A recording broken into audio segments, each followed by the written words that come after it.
An animated movie that doesn't rely on CG or 3D that's still good. The Japanese might be onto something.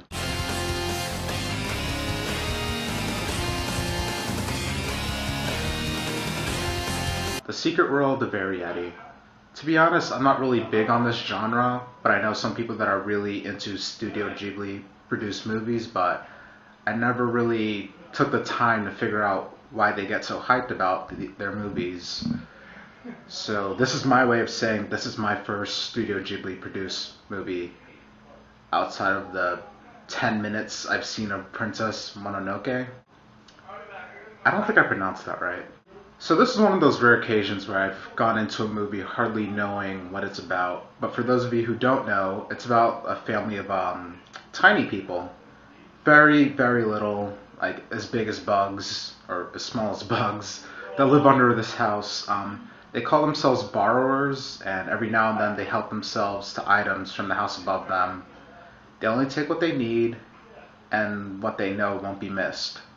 So something like one sugar cube when there's like 15 in the container, or like one tissue in a box of 100. And my favorite part of the movie was way early on during the first borrowing.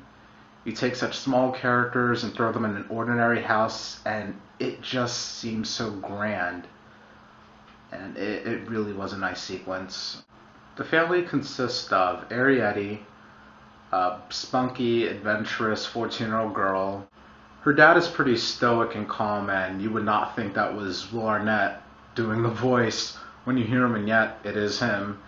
And her mom is also there, and she's just super paranoid and neurotic. But in the second half, you see more of why she had the right to be so paranoid and act like that. But it's not just the borrowers. The people that actually live in the big house above them are also important. A boy named Sean moves in with his great aunt because he's very sickly and his parents wanted him to get some peace and quiet. Of course, he and Arrietty eventually meet, and that moment, when they actually meet, that moment changes the whole course of the movie. These two eventually come to mean a lot to each other, and they help each other out in their own ways, and it's a pretty nicely told story. The animation is great, the voice actors do their job well, and the music was fantastic, and this is a pretty nice tale for kids to see, but then again, not everything was perfect for me. The makers of the movie, for some reason, felt like the third act, like they needed to have a villain, and like you'll hate this character no matter what. But for me, I couldn't understand the character's actions and reasoning from like a logical standpoint. So that whole aspect of the film just felt so forced to me. Like they just had to have a villain, so let's just have the ugliest character go way, way out of their way to be a douche. And some of the movie's philosophies about extinction and Arrietty wondering just how many borrowers are left out there in the world, it seemed a bit unnecessary to me, but it's nothing that really took away from the movie in terms of quality. It was just something that felt a bit tacked on, I guess, if I were to word it that way. In the end, I'll say that The Secret World of Arrietty is worth seeing in theaters, and I'm surprised I enjoyed it as much as I did, considering there were a couple of kids running around the theater screaming for no reason for most of the movie.